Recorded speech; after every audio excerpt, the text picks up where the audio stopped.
Greetings, comrades, and welcome to another episode of Crisis in the Kremlin. Last episode, we began the very important task of bringing other countries that have not into a developed territory, especially Algeria, but we have begun to bring Tunisia, Guinea-Bissau, Ghana, and Benin up in terms of development, and hopefully after a while we will have the entirety of Africa and South and Central America. But right now what we have to also deal with is the fact that subsidizing these countries is draining our finances fast. So once again, from Algeria, we are going to take their immense natural resources and use it to fill the coffers up.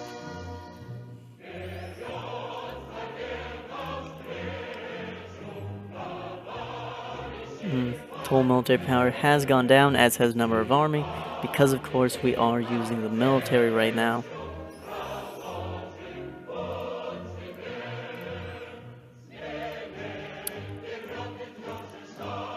But we have enough that we can do this a few more times.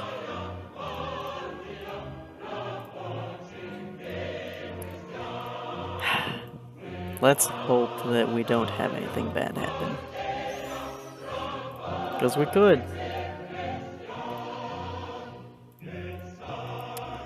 I think we're going to go ahead, have law and order go up, because it has been decreasing, if I recall. Yeah, we want to be up here. Everything is quiet once again. Whew. Algeria did stay with us, which is vitally important. And now, number of armies still decreasing. But once again, this is going to be something we're going to be doing extensively. Extracting all the resources we can, and giving military aid and civil aid, or return them. And now that we have an immense amount of money, we're going to start subsidizing Brazil and Bolivia and Nicaragua, sure.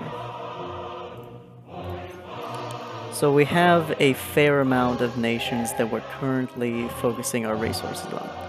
And it is important to have a balance where you don't want to focus on just one, but you also want to have not too many so that your resources are thinned out. Currently Socialists are the majority. Now one thing we are going to want, so I think we're going to increase state mechanism and salaries of officials is political power. And that's because we can open the internal ministry, and with it we can change our conscription laws. And we can change all sorts of things actually, but the most important is going to be the conscription laws. And also the army policy. So it's a hard-made political power, which is quite a bit. Ooh, we have too much unused spare money, so we have to put somewhere. Let's see, what do we have that we need more? Looks like agriculture. Yeah, agriculture seems like it's what we need a little bit more.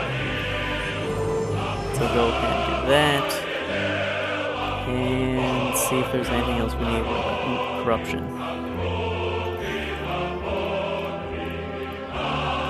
That is bad. So extract a few more resources. And then we're going to put more money into the KGB. Put a little bit more into cultural alignment, some into religious organizations, and then that uses the equal budget. Everything is quiet. Negative 49 profit. Pretty bad. But we can do it. We can handle it. Because of all the money that we're getting from Algeria.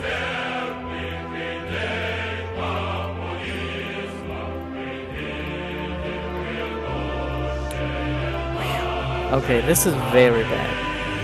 Now we're finally at the time when the numbers of army is too low. So everything is quiet, profit is decreasing.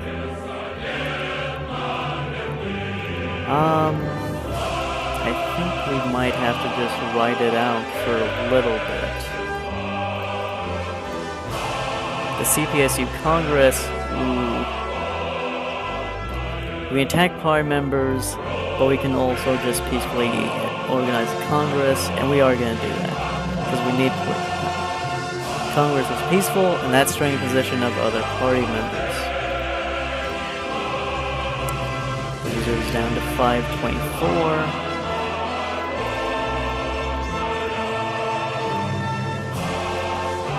Approval is increasing slightly in the countries we're trying to bring out of poverty.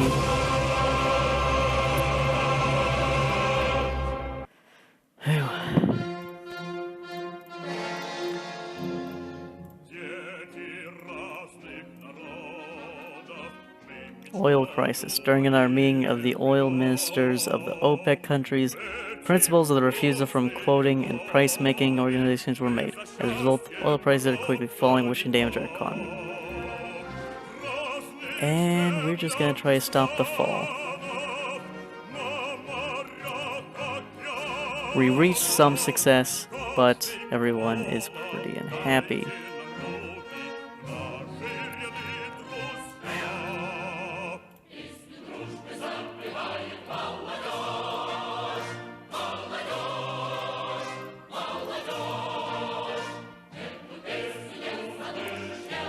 It is sad, but I think for a lot of these, we're just gonna have to cut it off. Because we need to focus on making sure that several of these countries do make it.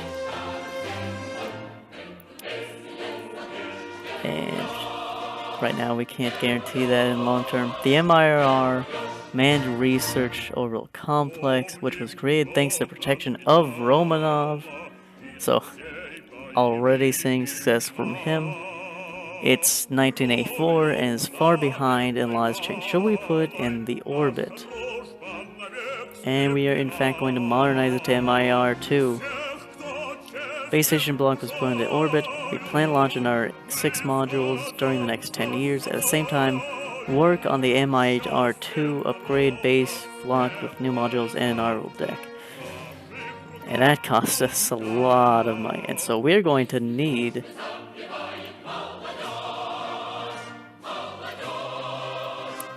to take money away from somewhere. And I don't entirely know where.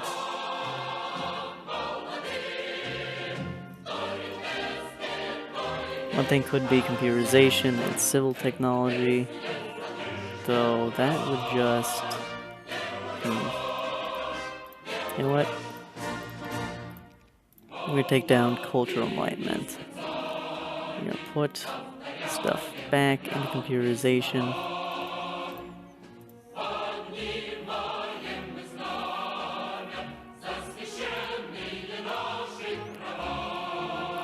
Because we definitely need to keep corruption down. That will murder us if we don't. Oh, the end of the 5-year plan. Pretty bad. Another 5-year plan is going to end. We need to make demands for a new one. If you think the demands are too low and the country can get more, double demands. If you think the demands are too high, you can lower them. In our case, we can let it be. We can just leave it the same. To fulfill the plan, we had to expend some of the state apparatus. God, Jesus.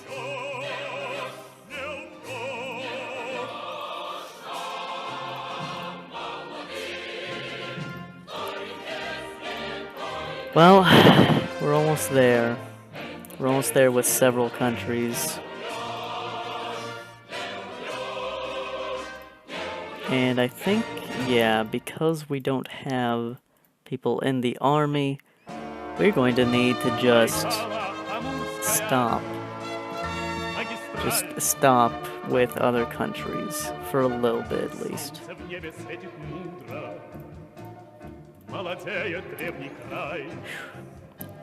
Sakharov's letter. In 1980, one of the creators of Soviet H-bomb, Professor Sakharov, was exiled in the town of Gorky for support of opposition and protests against Afghanistan intervention. Now, Sakharov sent you a letter in which he promised to focus on scientific work and stop public protests if his wife is allowed to go to Moscow in order to improve her health. It will be considered to rise a political freedom by the party in the world. However, it can encourage opposition to continue destroying our country.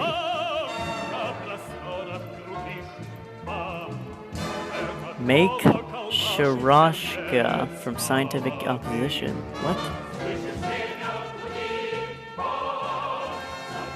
Well, I'm gonna look this up. Sharashka.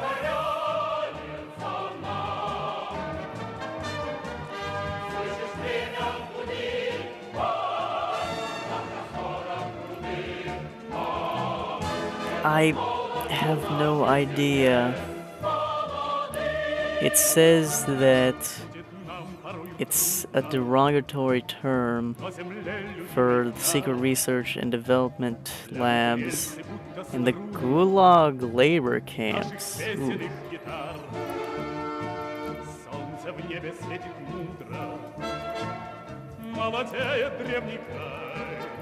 Huh.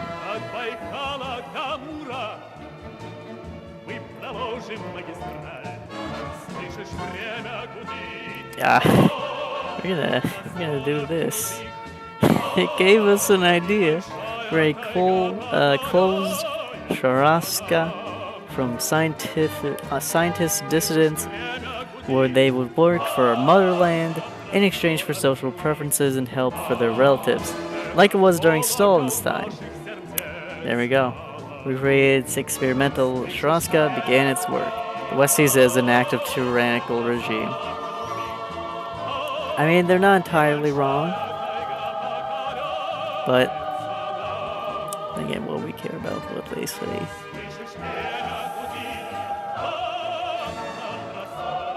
Religious education.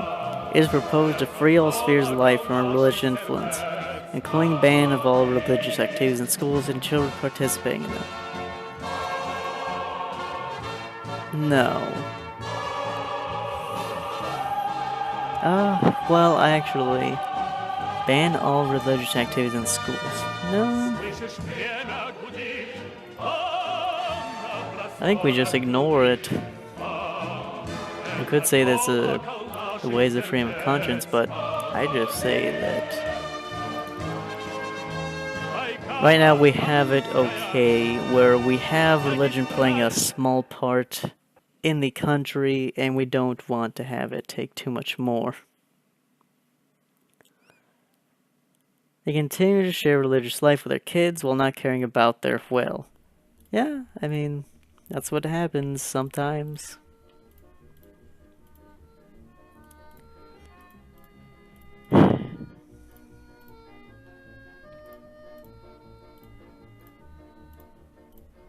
Anti-alcohol campaign, okay. As I was saying, parents pass on their religion to kids, and that's kind of just to be expected, and you can't really stop that. You can't stop anyone from having their own thoughts. The only thing you can do is try to keep it as best out of the public as you can, so that it doesn't have an unnecessary attraction. Because of course, opium is great. It keeps people united, but it also makes it so they don't realize how bad their situation is, which is why, of course, religion is the opium of the masses. So we're going to continue the price rising campaign. That meant we got a tiny little bit of profit. A colonel from Sverdlov, distinguished political figure, former First Secretary of Sverdlov Provincial Committee, who greatly improved that local housing and supply situation, and also obtained the permission to build the local metro, now is running a Politburo candidates with Ligachev's recommendation. The cipher word is yours.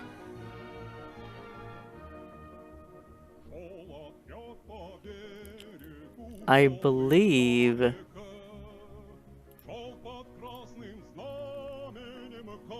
he's not named. I don't think this is very good, so we're going to just convene a commission for a thorough check. The court's comprehensive inspections of the activities of Yeltsin on a post of First Secretary of the Sverdlovsk Regional Commissions found the addition in the number of indicators in Slavia.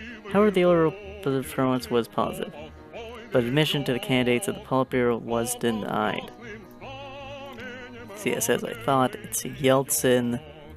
As I said before, he is who brought down the Soviet Union. So we definitely don't want him to be in the government. The bombing of Libya. Ooh. The deployment of Navy in Libyan. I forgot how much time we have right now. But let's quickly go through this. Blame them in support of international terrorism attacks on airports in Rome and Vienna. The Americans have decided to make an airstrike in Libyan strategic points. How will the Soviet Union respond? Start the Soviet military operation in Libya. Soviet Union supported the accusation of the Libyan government and terrorism. What? And while the American Navy had arrived at shores, rolled again in Libya and thrown back the special forces of the KGB volunteers by blocking the American fleet. Soviet approved the new communist government. Gaddafi and his family were court-martialed. So, wait, Libya? Oh, there it is now, jeez.